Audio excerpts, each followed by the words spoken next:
O espírito do salmo é o espírito da memória.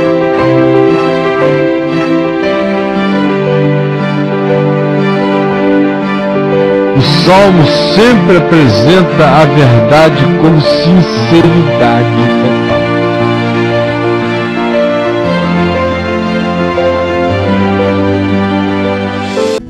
Gente querida, boa noite, tudo bem? Que bom.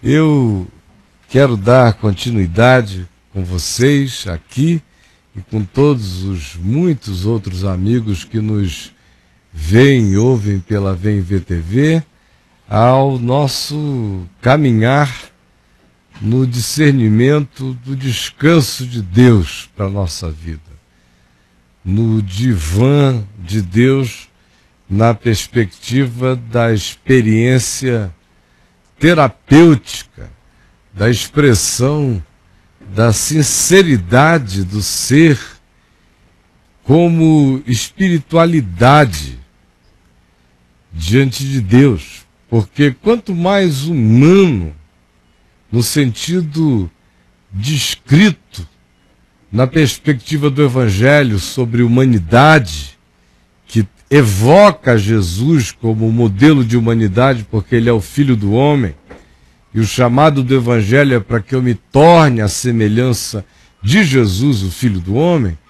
Então, quanto mais humano nessa perspectiva eu me torno, mais espiritual a minha vida se manifesta, conforme Jesus.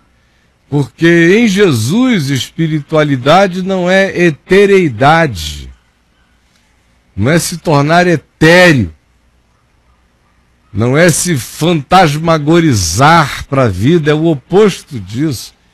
É a encarnação da graça, do Evangelho, porque essa é a obsessão do verbo, é se fazer carne, da palavra, se tornar carne.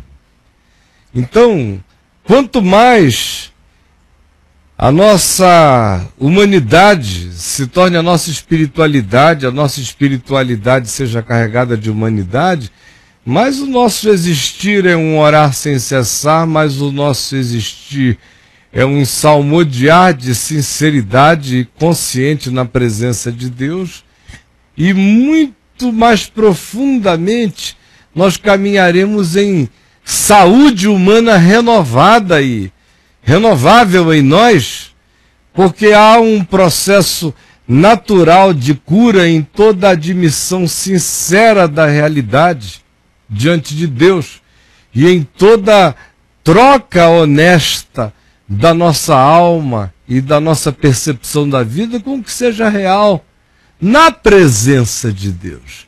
Isso é salmodiar de maneira ampla, profunda e integral. E na semana passada, é uma das manifestações do salmodiar, eu diria, porque no primeiro dia a gente viu aqui muitas variações nessa escala. Mas na semana passada eu disse que nas próximas semanas nós vamos nos concentrar nessa relação específica que eu acabei de reanunciar aqui e agora, dos salmos com a história. Ou seja, aqueles salmos que se introduzem a nós dizendo: ei, nós somos o resultado direto do que aconteceu na vida do fulano, naquele dia. Lê lá, observa, lembra daquela história? E aí quando você lê só a história, sem pensar no salmo, frequentemente a história é apenas um derrame de sangue, tratado com aquela objetividade bíblica cortante do Velho Testamento, especialmente.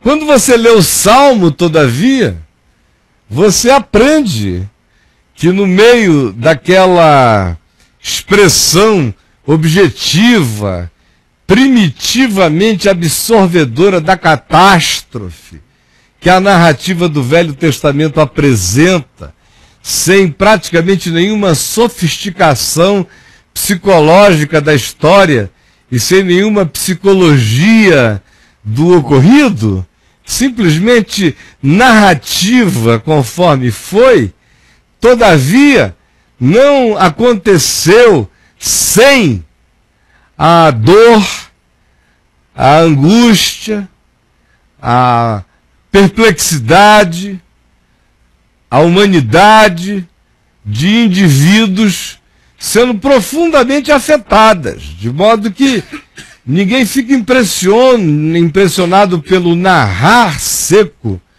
do Velho Testamento, porque ele esconde frequentemente emoções que só seriam expressas no salmodiar, na canção ou em outras formas de comunicação para nós, e que são equivalentes à forma de comunicação natural da alma diante de Deus.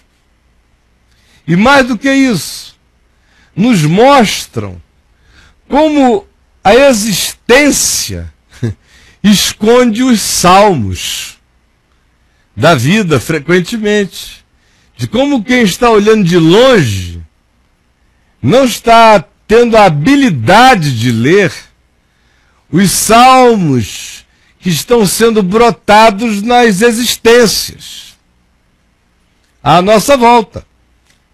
Assim como a leitura desavisada de 1 Samuel, como nós leremos daqui a pouco, esconde um salmo de profunda sensibilidade humana. E pior do que isso, gente, é o que veremos hoje à noite, para a nossa exortação, para o nosso discernimento, para a nossa saúde interior, para o resguardarmos-nos do mal, o que é profundamente salutar para nós, é profilático, porque nos impede de termos que passar por coisas que são completamente evitáveis se percebidas com antecedência, mas, como eu dizia, pior do que a gente não ter olhos para ver os salmos dos outros na vida, para ouvir, para perceber, para discernir, para se misericordiar com tais salmos, é quando nós somos a razão doída dos salmos dos outros. Que é o que a gente vai ver aqui hoje.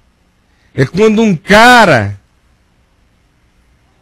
pela sua expressão de vida, pela sua injustiça, pela sua iniquidade, fruto do seu oportunismo, da sua filosofia de que os fins justificavam os meios, da sua falta de caráter total e da sua completa sociopatia, ou seja, falta de empatia, de solidariedade, tanto para com indivíduos como para com o coletivo humano, para com o significado da vida humana como um todo, esse indivíduo vem a se tornar, aos nossos sentidos, uma pessoa cuja morte não tem registro no Velho Testamento.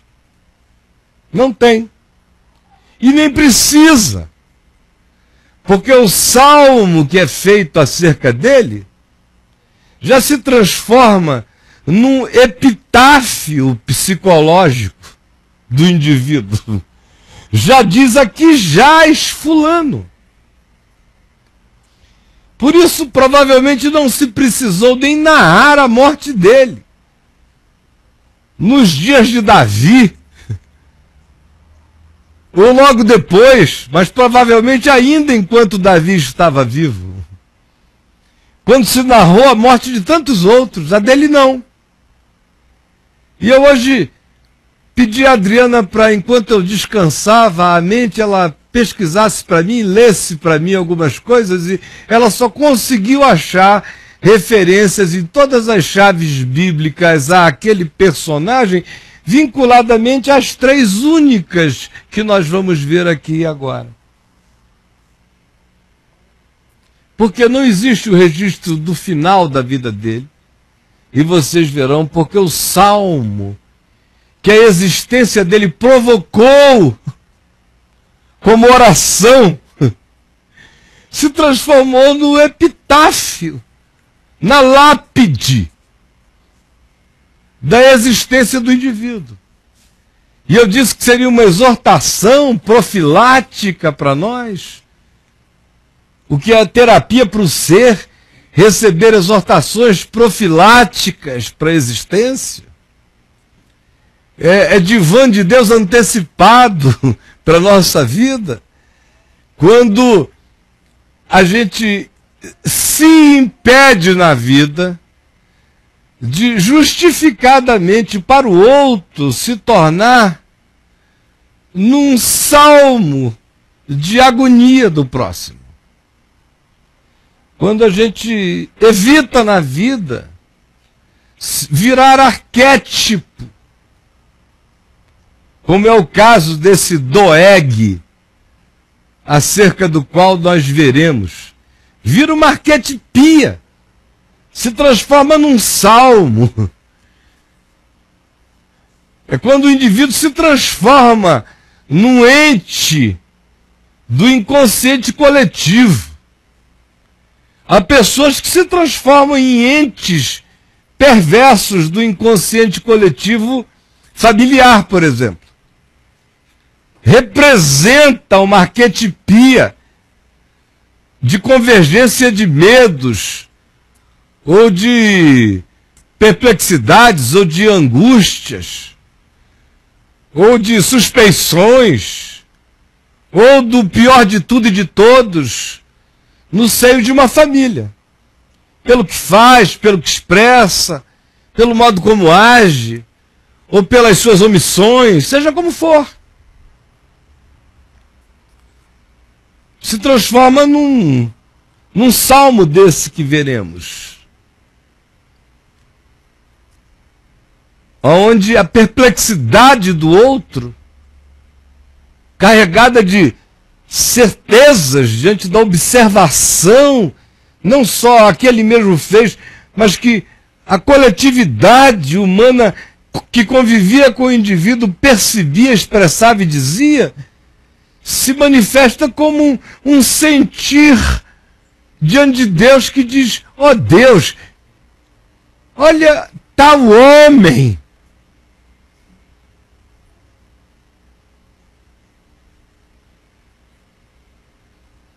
Quando a gente se torna uma arquetipia desse tipo, num certo coletivo, o mais comum é o da família. É uma coisa horrível.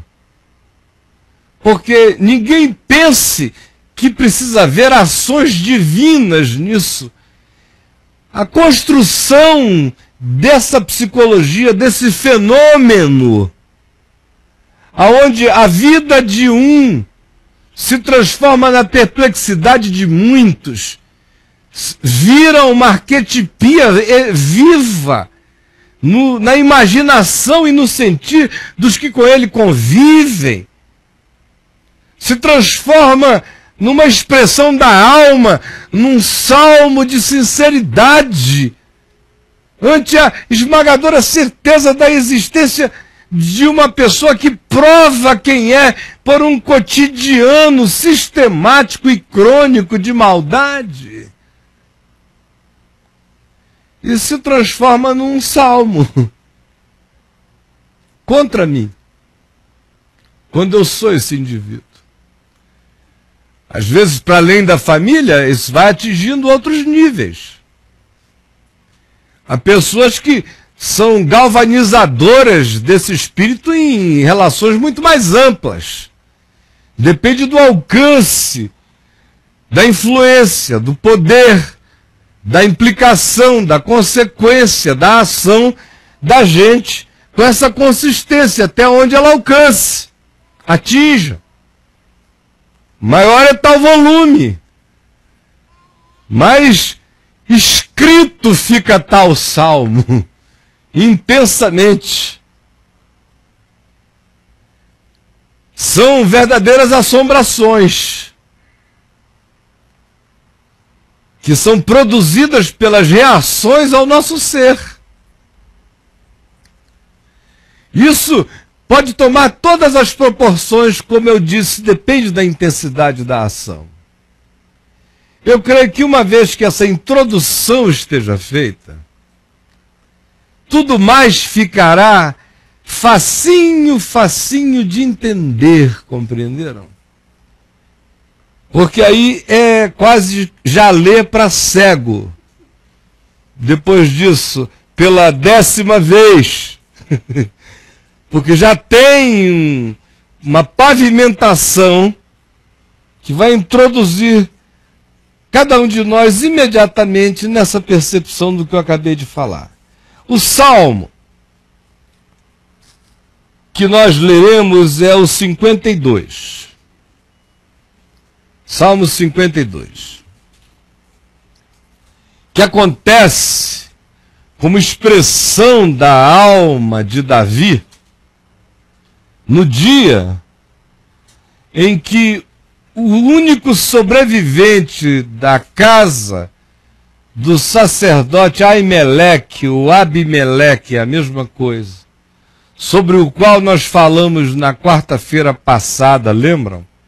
Aquele que deu o pão da proposição a Davi e aos seus homens, aquele que deu a espada de Golias a Davi, aquele que Jesus veio a interpretar lá adiante no Evangelho, dizendo: nunca ouvistes, nunca lestes o que fez Davi quando entrou na casa de Deus. Lembram de toda a relação criada aqui entre a vida real, a história concreta, lá dos dias de Davi, com Aimeleque, e o contexto imediato do Salmo, o que ele produziu e como Jesus se utilizou dele mais adiante. Nós falamos sobre isso aqui 1h30.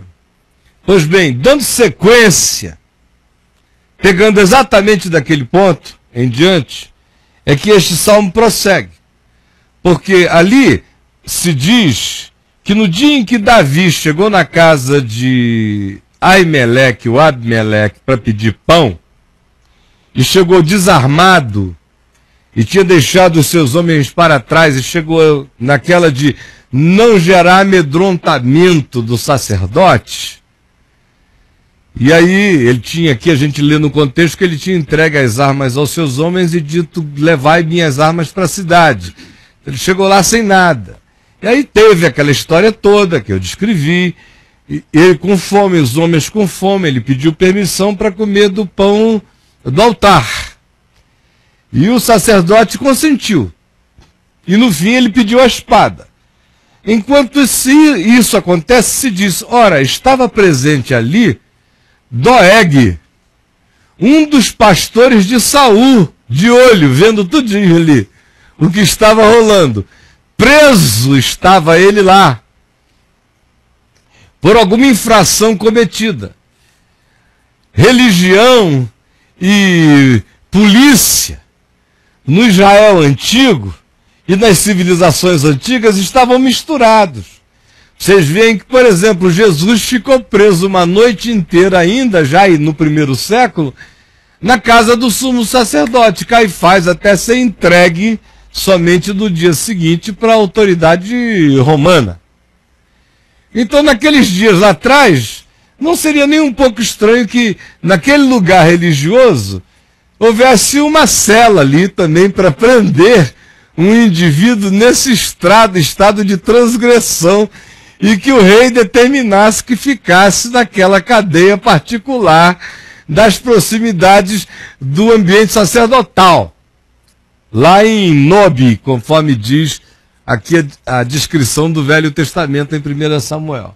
Pois bem, o fato é que Doeg estava lá e ouviu o que aconteceu, e viu.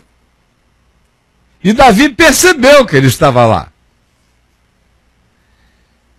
O que acontece depois é que essa notícia chega até Saul.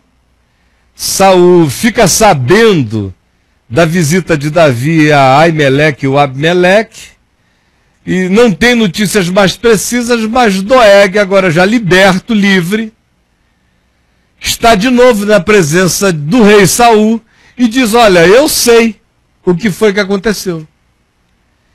E aí conta de um modo diferente, na sequência certa,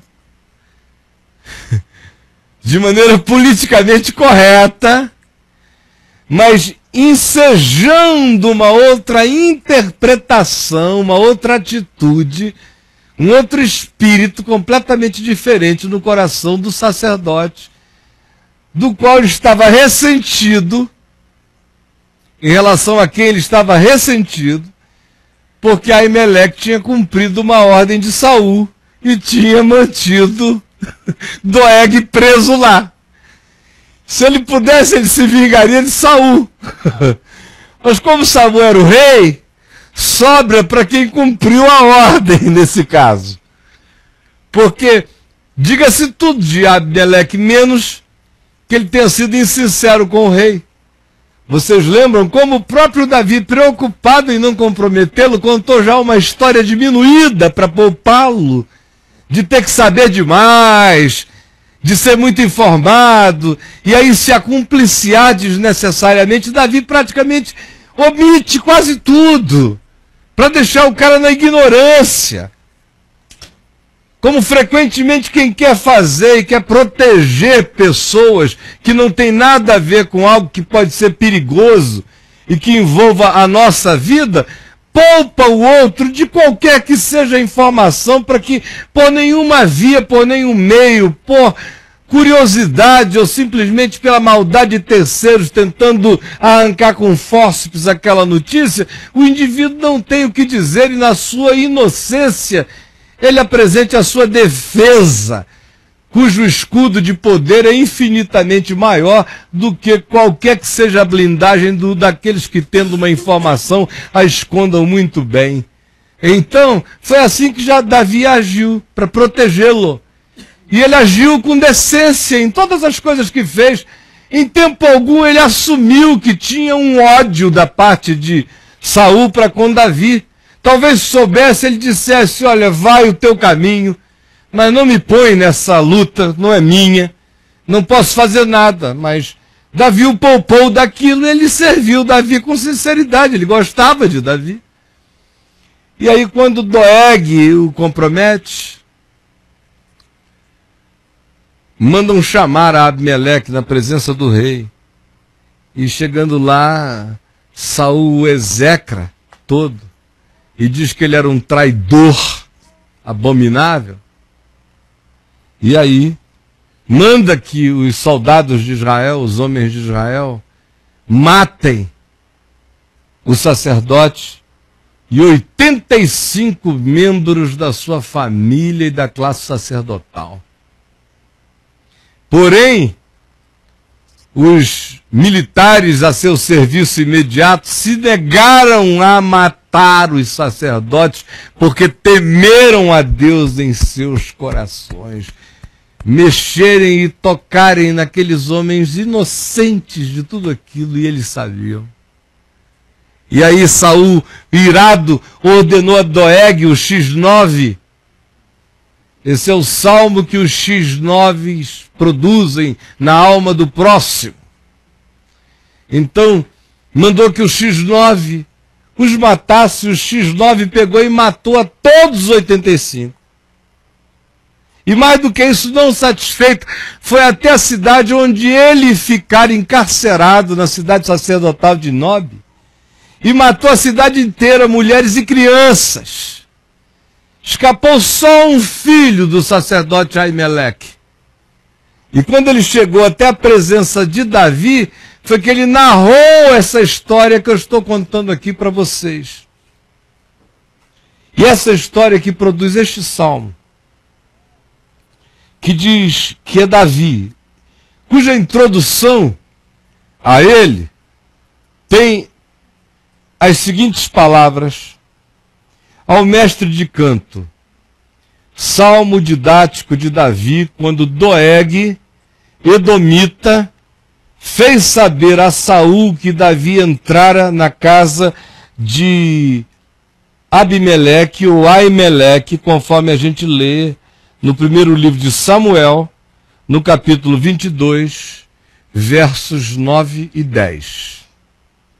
E assim, Davi, ao ouvir da boca do único sobrevivente da família de Aimeleque a notícia, ele reage na presença de todos, na presença de Deus, na presença da existência, na presença do órfão e, de maneira estranha, na presença de Doeg.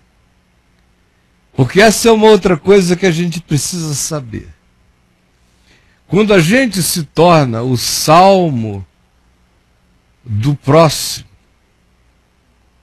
em estado de perplexidade, pela inequívoca maldade por nós praticada, porque a maldade de Doeg não deixa equívoco no coração.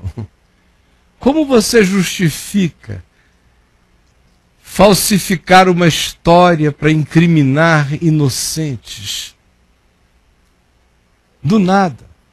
Como você justifica, tendo a dignidade de um coletivo militar poupado tais inocentes, você não aproveita a chance de tal exortação da dignidade para silenciar-se definitivamente e prossegue na sua intenção? Quando a demanda da perversidade passa a ser a execução explícita, passa a ser a ação inequivocamente fatalizante para a vida do outro. Vai acabar com o outro. Seja assim na ponta da espada, na ponta da língua, na ponta da caneta, na ponta do que quer que seja a ponta. A gente vai degolar. De muitas maneiras, a gente vai matar, vai liquidar.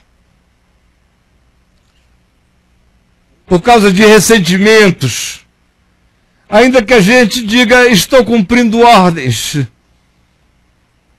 Ainda que a gente crie todos os auto-enganos para não perceber a explicitude do nosso desejo perverso.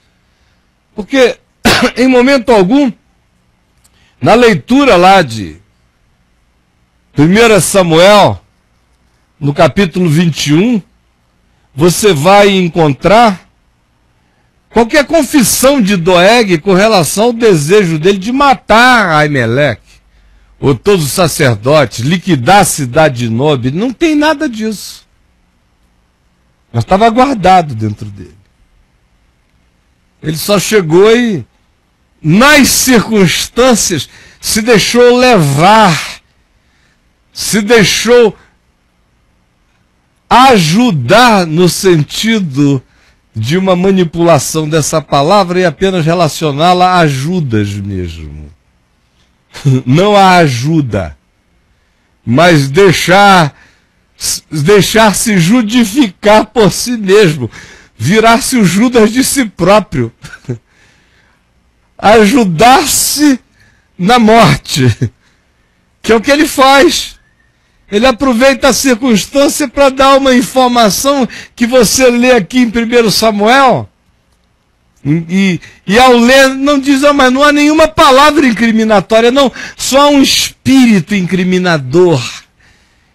Que ele sabia que se encontrasse a alma de alguém já com aquela disposição maligna, iria ser exacerbado e interpretado de uns outros modos. É quando a alma da gente participa desses jogos, quando a gente não quer nem conscientemente pensar que está jogando, mas faz isso de uma maneira tão sutil, para ver se mantém alguma coisa do nosso auto-engano. Mas Deus nos dá chance, a vida traz a opinião generalizada de todos, para ver se a gente acorda. Mas aí vem uma outra oportunidade do mal. A expressão daquele que, estando contaminado, foi por nós exacerbado, demanda agora a nossa manifestação de fidelidade a Ele, como manifestação imediata da nossa capacidade de realizar outra vez aquilo que será mal. Mas a gente tentará fazer em nome de uma outra coisa, de um direito, de uma oportunidade de sobressair, ou de verdade pessoal, ou de simplesmente dizer, não me fizeram o que eu gostaria e Deus nos deu, colocou-os nas minhas mãos, como alguns tentariam até perversamente interpretar.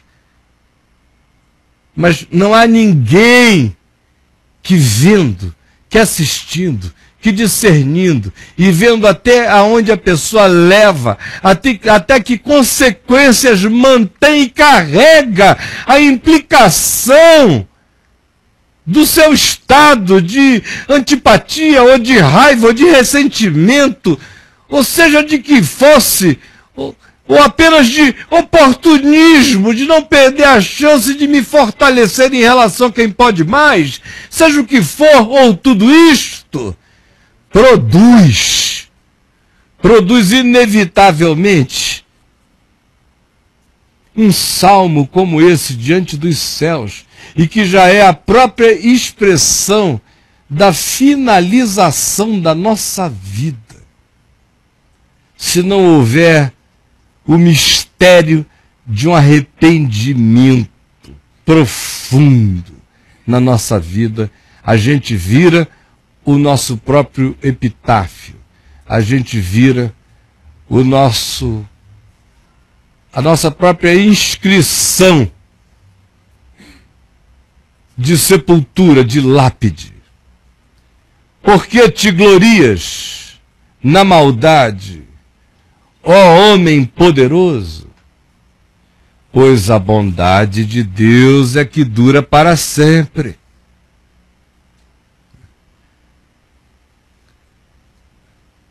Eu fico imaginando se a minha existência aqui na Terra tivesse sido, ou fosse, uma existência que justificasse, de algum modo, no coração de alguém, honesta, verdadeira e sinceramente, esta pergunta aos céus.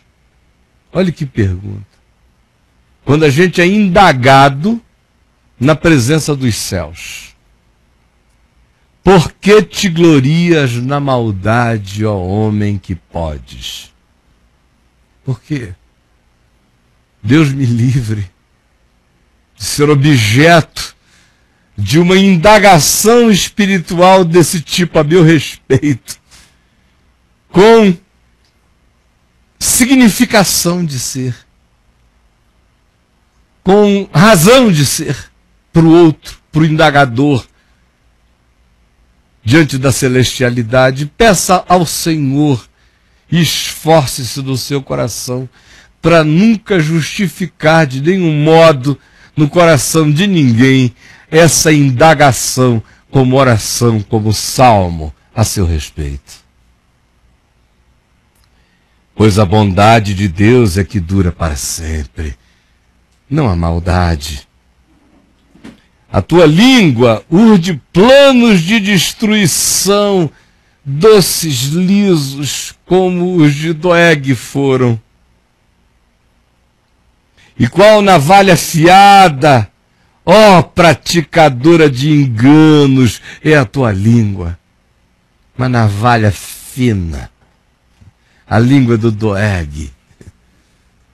Vocês vão ver a elegância na leitura lá. Amas o mal antes que o bem. Alguém ser assim descrito com propriedade, com sinceridade. Gente, que o Senhor nos salve de nos tornarmos o salmo justificado da perplexidade de alguém ou de alguns a nosso respeito assim. Amas o mal antes que o bem, preferes mentir preferes, escolhes mentir. É tua preferência, a tua primeira opção. Mentir do que falar a verdade.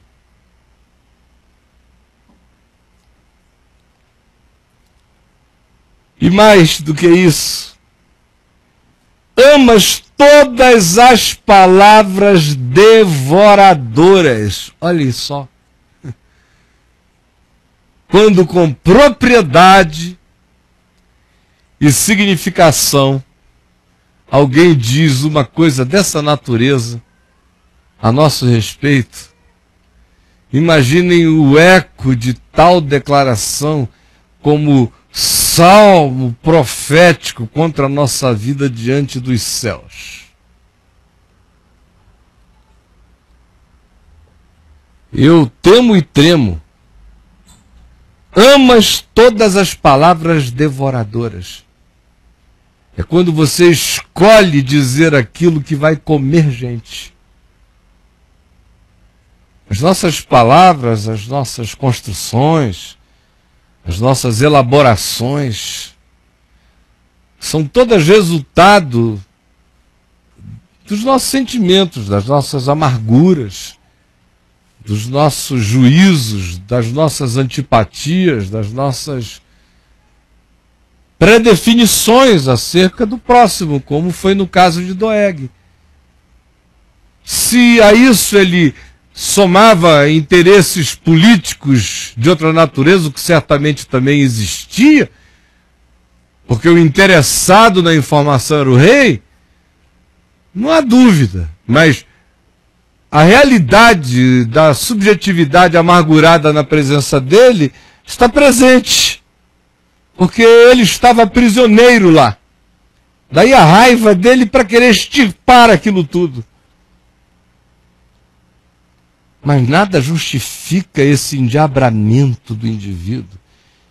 E ele passa a usar a oportunidade das palavras para usar aquilo que seria devorador de gente.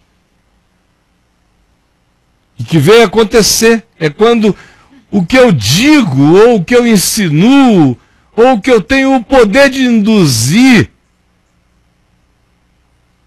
eu sei que tem a força e realizará o devoramento do meu próximo. E aí se prossegue dizendo, também Deus te destruirá para sempre.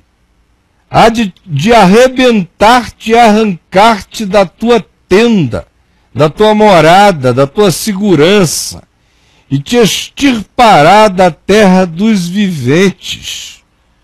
Apaga a memória e o significado dessa existência, ou no máximo o indivíduo vira arquétipo do que não ser como gente.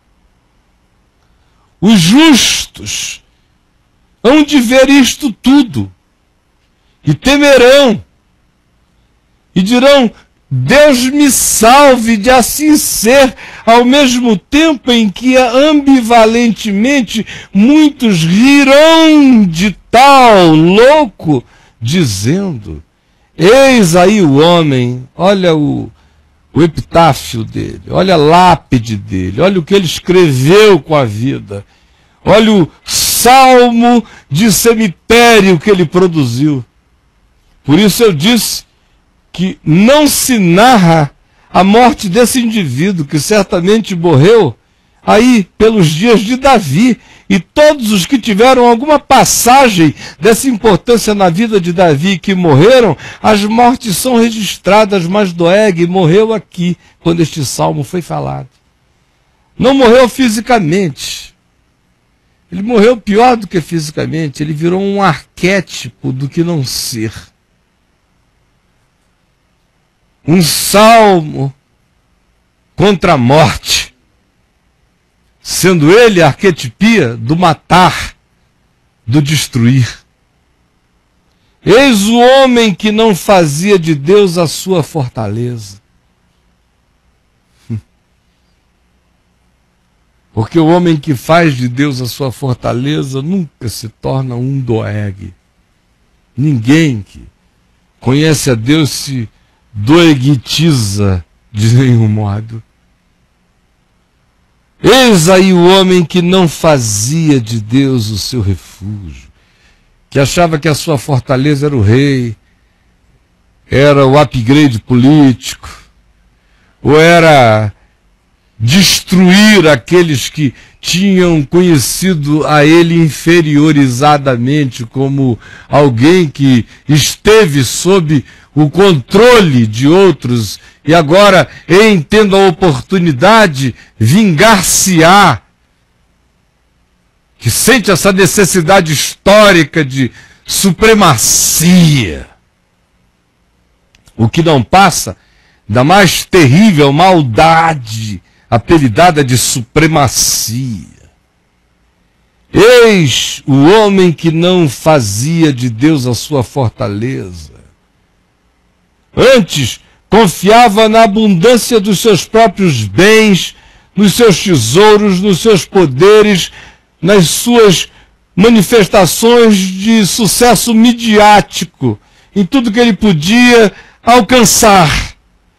E na sua perversidade se fortalecia, nos seus arranjos, na sua politicagem, nas suas falsificações, nelas e delas realizava o seu poder contra o próximo. Ai desse que se torna justificadamente essa constatação para alguém, ou para alguns, ou para muitos. E fica pior ainda, é quando esse outro que nos constata reage assim à vida, em si mesmo. Não se deixa vencer do mal, mas vence o mal com o bem, porque até aqui Davi só constatou quem é esse indivíduo e o que esse estilo de viver produz como resultado implacável para a existência daquele que assim viva, que assim exista. Você não precisa colocar anjos correndo atrás do indivíduo, essa existência se pune. Esse indivíduo não precisa ter a sua morte descrita. Essa existência realizou o seu sepultamento, aqui jaz ele em si mesmo, contra si mesmo deste modo. E quando a pessoa que assim entende melhor ainda quem ela deva ser diante de Deus, e vence o mal com o bem no seu próprio coração, fica mais garantido ainda que Doeg sepultado está, a menos que o mistério do arrependimento o salve da desgraça de tão profunda iniquidade. Quanto a mim, diz Davi, e diz na presença de todos os que ouviram a notícia dessa tragédia de maldade. Quanto a mim, porém, sou como a oliveira verdejante. O cara ouve essa notícia, que quando chega a ele, trazida por um dos filhos do sacerdote, que vem carregado também de dor, vem reportando a morte do seu pai. E quando ele chega lá, o Abiatar, conforme diz o primeiro livro de Samuel, aqui no capítulo 22, no verso 20, ele, único a salvar-se, é quem reporta essa história toda. E Davi, ao ouvir o que ele diz, disse a Abiatar, o sobrevivente: bem sabia eu naquele dia, lá na casa do teu pai, quando teu pai me deu o pão consagrado, que estando ali Doeg, o edomita, não deixaria de dizer a Saul: eu fui a causa da morte de todas as pessoas da casa do teu pai. Fica comigo, não temas, porque quem procura a minha vida, procura a minha morte, procura também a tua morte. Fica comigo, tu estarás a salvo comigo. É ouvindo essas palavras que ele diz na presença desse menino Abiatar e desse povo todo que testemunhou este salmo. E conclui sem se entregar ao ódio, o que é extraordinário, considerando o potencial de Davi para dizer para Abiatar: a gente vai correr agora e matar esse sujeito nessa hora. Mas o coração dele diz: quanto a mim, lembre, ele tinha acabado de dizer a Abiatar: eu sou a causa da morte de todos os da tua família. O que de modo imediato a alma digna, honrada, militar, guerreira, valente, proporia? Na mesma hora diz: levantar-nos-emos, e tão certo como vive o Senhor, Doeg não amanhecerá carregando aquela cabeça sobre o tronco. Com certeza absoluta. Mas não. Existem algumas ocasiões em que Davi chegou a dizer isso. E existem outras em que ele não diz sob hipótese nenhuma. E existe aquela em que ele diz e é impedido de realizar, como logo aqui adiante, no caso de Nabal, marido de Abigail, quando ele disse: eu vou pegar esse cara. E a mulher do cara foi lá e disse: não, não, não, porque aí vai ser perversidade. E você não é perverso. E ele disse: obrigado por me salvar de me tornar perverso, porque eu realmente não ajo com perversidade. Alguma coisa o refreou. Se ele quis ter tal expressão, ele se refreou dela.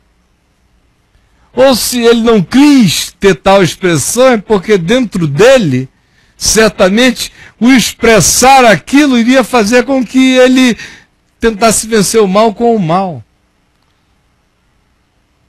Só Deus sabe o que estava no coração dele, mas é totalmente incomum uma pessoa que acabou de ouvir a notícia de um órfão que narra a morte de todos os seus familiares, tendo os poderes relativos, porém presentes, que Davi possuía, e a macheza dele, ao invés de reagir com a reação daquela dignidade guerreira,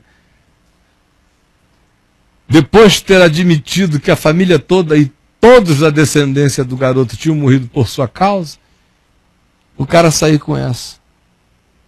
Ao invés de dizer: vamos lá matar todo mundo, dizer: quanto a mim, porém, apesar disso. Olha a adversativa existencial dele contra Doeg, que é o que doegitiza Doeg até a morte. É o fato de que Davi não se doegitiza. Ele não vira um Doeg de Doeg. Aí ele diz: quanto a mim, porém, contra isso tudo e apesar disso tudo, sou como a oliveira verdejante, que não perde a esperança, que bota brotos novos e novos e novos e se renova. Não vou deixar que essa maldade me corrompa. Sim, serei como uma oliveira verdejante na casa de Deus. Não vou deixar que em relação a Deus isso me amargure. Não vou olhar para o pão da proposição, nem para tudo que aconteceu nessa história, que foi uma história de fé e de amor da parte de Aimeleque, o Abimeleque. Não vou deixar que as ações de Doeg me envenenem em relação à interpretação disso tudo. Eu confio na misericórdia de Deus para todo sempre. Dar-te-ei graças ao Senhor para sempre, porque assim o fizeste. Na presença dos teus fiéis esperarei no teu nome, porque o teu nome é bom. Bom, cada um de nós sabe quais são as situações existencialmente semelhantes que a gente possa estar correndo o risco de viver. de todo o coração, eu exorto você e exorto a mim mesmo a que vigiemos para que a nossa vida não se doeguitize por nenhuma razão, por nenhuma amargura, por nenhuma filosofia de que os fins justifiquem os meios, por qualquer oportunismo de qualquer natureza, que é quando a nossa existência provoca na vida de alguém, de alguns ou de muitos, a justificada perplexidade espiritual na presença de Deus, de principados e de potestades, que venha salmodiar a agonia do ser chocado, inequivocamente chocado pela percepção insofismável da maldade que a gente venha a produzir. Ainda que haja tantos auto-enganos, tantas vezes a quererem nos camuflar as ações. Mas não seja eu, pela minha amargura, ou pela doença do meu caráter, pela ausência dele, ou pelas tentações do meu oportunismo perversificado em mim, aquele que venha produzir no coração do meu próximo a perplexidade justificada pela minha existência, pelas minhas ações. Eu exorto cada um de nós aqui, tanto quanto a todos os que estão me vendo e ouvindo, pela Vem Ver TV, ou por qualquer outro meio, modo ou mídia, a que deem ouvidos a isto, porque esta é a mais extraordinária de todas as profilaxias, para que a vida presente e aquela que nos aguarda no futuro já seja limpa pelo emplacamento dessa consciência em nós, de uma quantidade enorme de reações, de atitudes, de sentimentos, de maldades camufladas, que provocam no coração do próximo os salmos que se transformam nos nossos epitáfios, nas nossas lápides, nas definições que mortificam o nosso ser, a menos que o mistério do arrependimento nos visite. E tal coisa não é algo que nasce em nós. Vem de Deus. Não vem da nossa própria decisão, para que nenhum de nós, na prática do mal, não venha se tornar cínico. Por isso Deus já nos avisa que ninguém tem poder sobre a provocação do seu próprio arrependimento. Saber que eu não tenho tal poder e que Ele é graça divina, deve me fazer temer e tremer na prática do mal, premeditando posteriores arrependimentos, pois arrependimentos premeditados não se realizam quando o mal foi praticado. Vamos ficar em pé e vamos orar.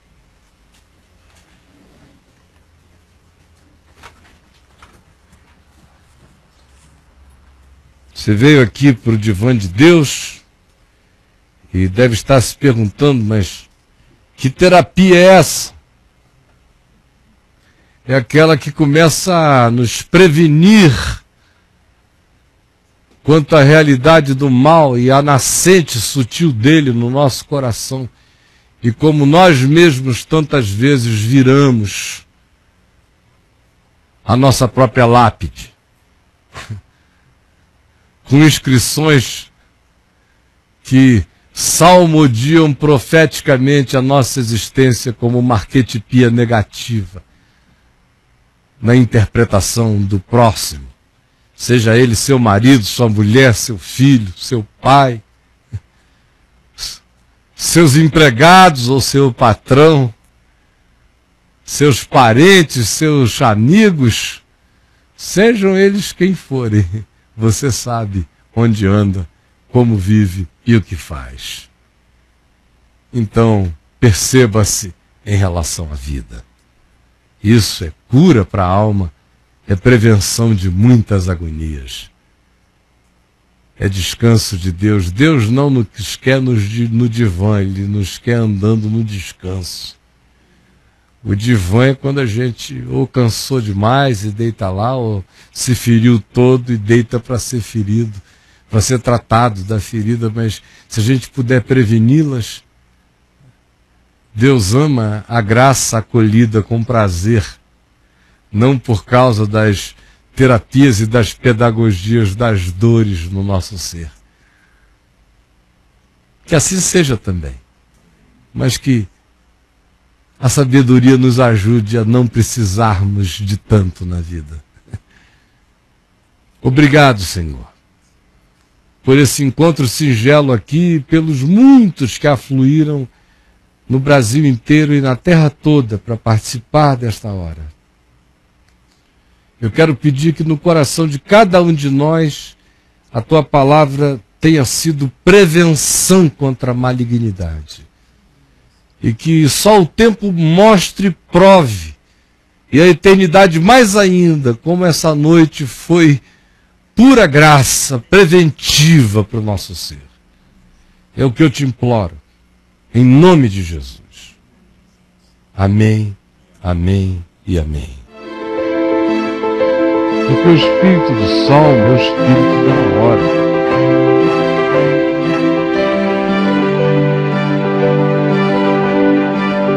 O Salmo sempre apresenta a verdade com sinceridade total.